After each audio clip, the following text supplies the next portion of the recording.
How you doing, guys? Today I just wanted to wish you good health during this situation that we're all living. Obviously it's best that we all hunker down and stay home, try not to interact with a whole lot of people. But with that being said, little projects here will continue. And today what we're going to do is we're going to restore this Kohler shower cap muffler. I hope you enjoy the video.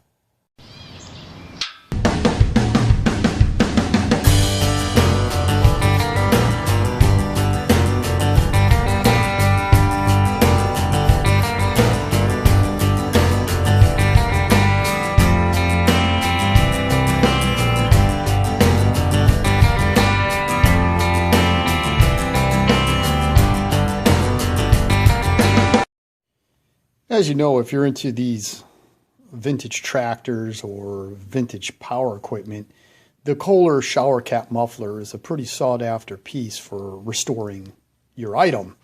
And the prices of these can go from basically nothing to the sky's the limit, all depending on condition. They're getting a little harder to find, so in order to save them, they basically need to be recapped. And what I mean by that is this. As you can tell, this cap is pretty much rotted through. There's a pretty big dent.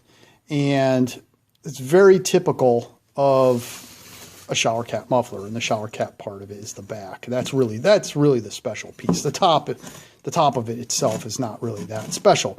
So in order to save a muffler like this, okay, what I have done in the past, and this is nothing new, other people have done it too, is to take a new style Kohler muffler, like this one right here, and remove the top of it and replace this top with that top. And essentially what I'm going to do is I'm going to start the process by filing the edge. I like to file these, so you could probably do it with a die grinder or, you know, some other kind of grinding tool. I try not to do that because I want to save, because this is a crimp right here, I want to save as much of the metal of the back piece that is actually in the crimp. I want to try to save as much of that as I can, because when I remove this section, and I'll show you that, I'm not going to uncrimp this. I'm going to kind of push this out and then kind of gently open this up enough so I can get this back on, or get this in so I can get that top on, and then we'll recrimp the crimp again. So I like to hit it with a file. I tend to use a pretty sharp file, put it in the vise right here, and gingerly, gently go around the entire muffler until I can basically remove this top, and the back part of the crimp will come off like a big washer, like a ring. So let me get this set up in the vise, and we'll start filing it, and hopefully we'll be able to separate this fairly easy.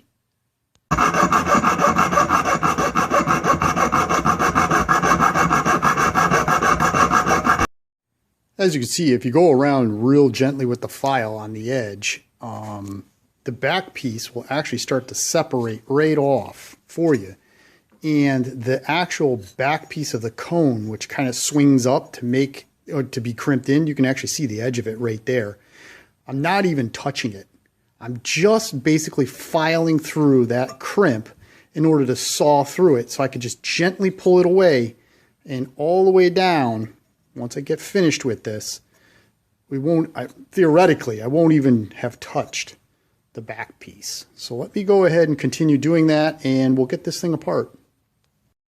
With the edge completely filed and the back ring right here, so that's the piece that was on the back. The next thing I did was I just went around and I just broke off the center section, okay? And the reason for that is typically kind of pressed. The inner baffle is pressed between the base and the top. So by peeling this out of the way and wiggling this pretty substantially, this thing, or the internal baffle, comes out. Now, as you can see, this is rotted and falling apart. But save this. Don't throw it away. We're going to need it later. Now what we got to do is we got to try to separate the back from the front in such a way that we don't ruin the back. I don't really care about the front, but the back we got to save. So with that, let me show you how I do that. Now from the inside, you take a small screwdriver like this. You're going to slide it in from here, and you're just going to catch the crimp, basically the inside portion of this. And you just put this small screwdriver right in there, and you barely tap it with a hammer. It's hard to do with only one hand, but just put it in and just tap it, and this thing should pop apart. Now, I've already done this, obviously, and I barely touched it, and the cap came right off. So we can put that aside. And this, my friends, this is the money shot. This is what everybody goes bananas about, is this one little piece. And what we're going to do is, before we go ahead and clean this up, we're going to tear this muffler apart. Essentially what I'm going to do is I'm going to take a hacksaw, and I'm going to, maybe about 1/4 of an inch, 3/8 of an inch from the crimp, I'm going to saw all the way through this muffler, all the way around, and basically pull this one apart by keeping the crimp in place. Now I'm just sawing through the skin, the outer skin of this muffler. I am not cutting through the internal baffle, this piece which is inside this, because we're going to have to reuse or replace this baffle with that baffle. So don't just go cutting right through the entire muffler. You're going to have to cut, and spin. So with the case fully cut, this muffler will now just kind of fall apart. So we can remove the top. Here's the internal baffle. It's a lot heavier duty than the one that was in there. And here's the back piece. Now the back piece obviously is not going to be used at all. We could almost throw this away, but I don't throw anything away until the project is absolutely completed. Next, we got to get this chunk out of the top section. So I made a couple relief cuts with the hacksaw. As you can see, I made it almost all the way to the bead, or where the crimp is, I should say. The next thing I did is I did have to heat this up with the torch just a little bit, just to loosen up that grip. And then I use a punch and a hammer in the vise to just keep working this section down. Now, I'll probably make another cut right here, and I'll work it with the punch again. Basically, you just got to take your time, because you really just want to work this out slowly. And then you get it to about a point where you start to see some gap between the side plate and the crimp. And then this thing will start to really just come out, because then you can just use a pair of channel locks usually and just kind of twist it out all the way. It's just getting it started that you have to be careful, because you don't want to deform the top. That's the whole point. I mean, you want to save the top. So as you can see, it's not deformed. It's still in pretty good shape. If we take this and we line it up, it's still in pretty good shape. So we got to be careful with this. So I'm going to make one more cut, probably right about here, okay, down to the thing. I'm hoping not to have to heat it up with the torch again, but I may just warm it up a little bit just to soften up this crimp a little bit, and then I'm going to hit it with the punch. And once I get this a little bit free, I'll give you a look, and we'll see how that works out. With an additional cut, I was able to bend this down, and then I took my tin snips, and I just nipped the little piece that was actually in the crimp.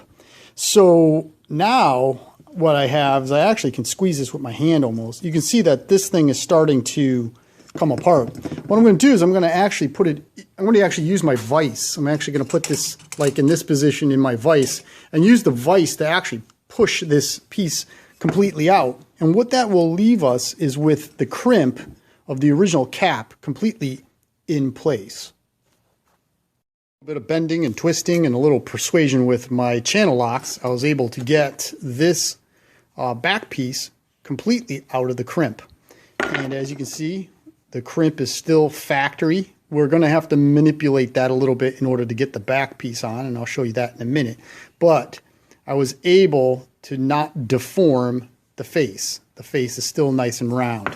So next, I'm going to set up and clean this place up a little bit, and then we're going to set up on how to get that bad boy in place, so that way we'll have a new shower cap muffler. This is probably the part of the video that you say, I knew this guy was going to do a hack job somewhere. And overall, this is probably the most hack part of this entire process. And that is to open up this crimp, this factory crimp of the actual cap. And the way I do it is I take my channel locks and I just slowly but surely work it around. It takes some time, but it's the only way or the easiest way I know how to do it. Now, you may have a different approach, which is perfectly fine. But as you can see, I've already started opening it up. The big thing is to go slow. You don't want to cause crimp marks in the crimp, I guess, if you want to call it. Basically, I got to slowly open this up enough where I can slide the back, or at least tightly fit the back to the cap, because ultimately what we're going to do is we're going to recrimp the whole thing back together, so that way it looks completely factory. We might have to put a spot weld on the inside just to hold the baffle in place, which is no big deal, but I'm going to try not to have to do that. So let me work this thing around, let me get this crimp edge up, and then we'll take a look at what's next.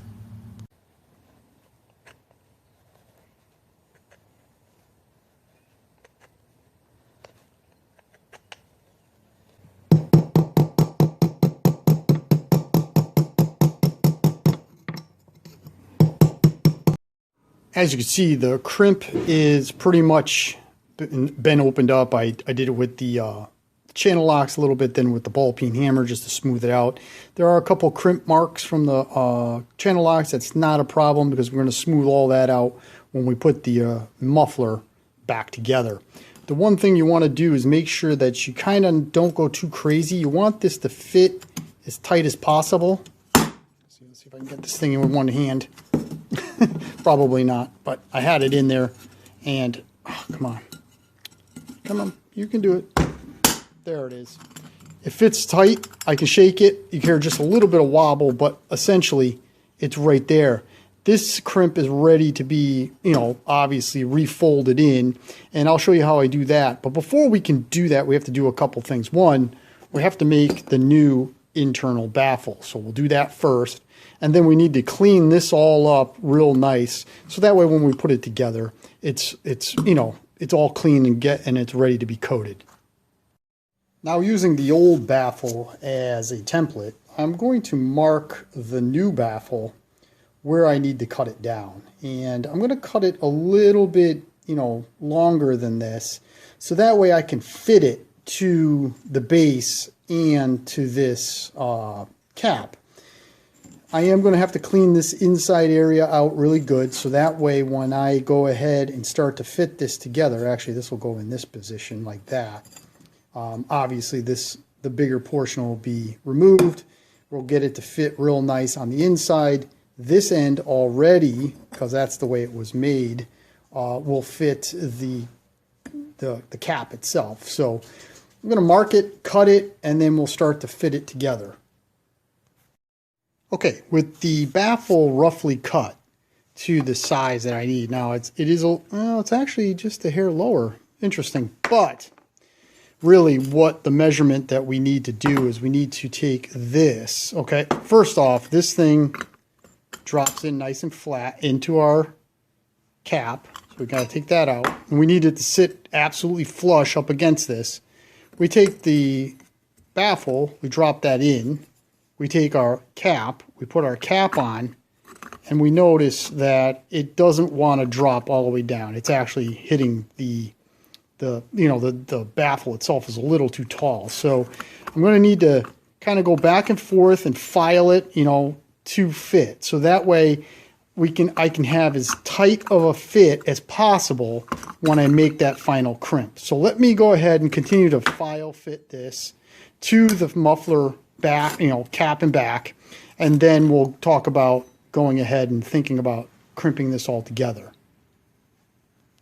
With a little bit of filing and fitting, I was able to get the baffle to the dimension that I need and want. So basically that's how it sits in there. And then when we take the back piece, we drop it on. It fits in real nice, and it just wobbles just a hair, because the baffle is just a hair. I mean, maybe a 32nd, at the most a 1/16 of an inch, a little bit tall. And the reason for that is when I make this, when I roll over this edge and I crimp this all down, I want this thing to be tight. I don't want that baffle to rattle around when the engine's running or when it expands. So that's the reason why I made it just, and you can see it just rocks. You know, it's just a hair. But once I roll this over and crimp it down, everything will be nice and tight. The one thing we need to do, or one thing I need to do, is I need to clean this thing really good. Get all the rust off it, get the inside all nice and clean, especially down around the base. This is pretty much as clean as it's going to be, and there's really no need to clean this any more than it is. I mean, I could, if I really wanted to get crazy, I could probably spray this stuff with some high temp paint, but it's probably just going to burn off anyways as soon as the engine starts up. So I'm probably not even going to do that. I am ultimately going to have it ceramic coated by my buddy, or the guy that I know that does the coatings. I'll have it ceramic coated eventually. But for now, I'm going to start cleaning this thing up and getting that ready for installation. With the inside pretty cleaned up, I'm going to put some naval jelly or some kind of rust inhibitor on that, and then I'll probably paint the inside of the back with some paint. I don't know yet. I might do it, I might not. Ultimately, it's going to get ceramic coated, which means they're going to put it at a high heat, which will burn everything off. There is one unfortunate thing. Where is it? Oh, right here.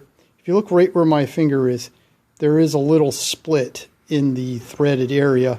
It must be where, because you can actually see there's like a little dot just below that split, where they must have, when they made this and they crimped this over and then threaded it, it must have split from the factory, because there's actually a line right there, and it looks like a seam.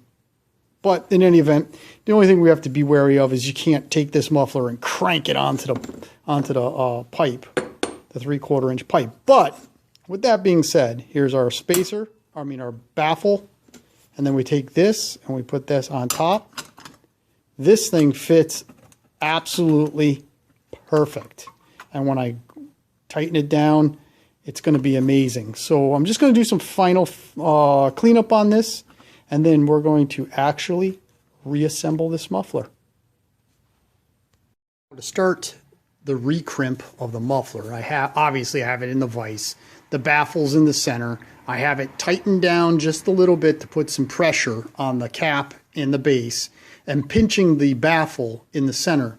And I'm going to very gently start with the hammer and kind of bend this over. This takes some time. Again, it's another process that you have to kind of go slow at. You can't rush this because you don't want to split or cause a crack in the crimp itself. You got to go real slow. So let me get this started, and I'll be back to show you.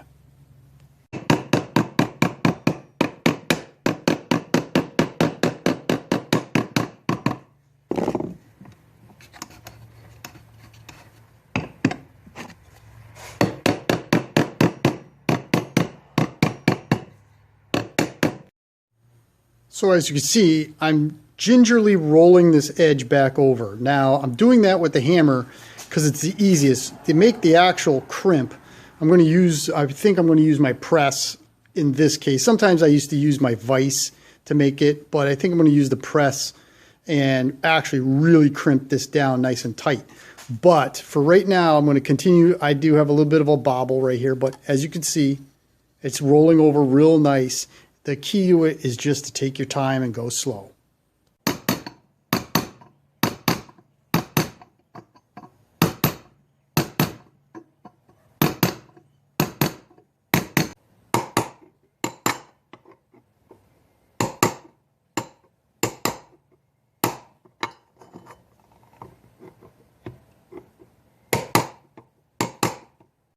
With the crimp completed, I ended up not using my press. I ended up just continuously tapping it with the hammer and the punch, and this particular muffler went together really well. As you can see, the crimp looks almost factory. If you got a couple sharp edges, which I did, I had a couple of sharp edges, a couple hammer marks, just hit it with a fine file in this direction, in that direction, and not to take a whole ton of material off, but enough just to make it a little smooth. Hit it with some sandpaper and bang. I mean, this thing's all set to go, and you can tell that crimp is pretty darn tight, and it's solid. I mean, I mean, it's a completely solid piece. There's not, I mean, as long as you do your measurements and take your time, these mufflers can be saved. So there it is, guys. That's how you save a worn out, blown out Kohler shower cap muffler. This one came out really nice, actually, and should, function absolutely perfectly. And let's talk real quick, dollar-wise. I paid $20 for an old engine that this blown-out muffler was on. I paid $8 or $5. I can't remember. I think I beat the guy up. I think I only paid $5 for this. I ended up selling the motor for $10 without the muffler. So that's $10 for the muffler. We'll call this muffler $8. So for $18 and, a day's worth of work, 4 or 5 hours worth of work, I have a basically perfect new shower cap muffler. And these things go for, NOS, they're going for darn near $100. Used, you're probably looking at 40 to 50 bucks probably. A good used one, not one like this. And I heard that somebody's even thinking about repopping these mufflers. If they may already be doing that, I don't know. But they're not going to be cheap. So if you can find one of these mufflers and basically the back portion is a good, the rest of it doesn't matter, and you just buy a standard Kohler muffler with this kind of front to it, you can save these things. You can save it. Save yourself a lot of money. I mean, $18, I'll round it up. It cost me $20 to make this muffler. And I think once it's coated, you're going to be hard-pressed to see or even realize that this muffler was remanufactured essentially. Well, there you go, guys. Thank you very much for watching. I hope you're all being safe. Please stay home. I'm staying home.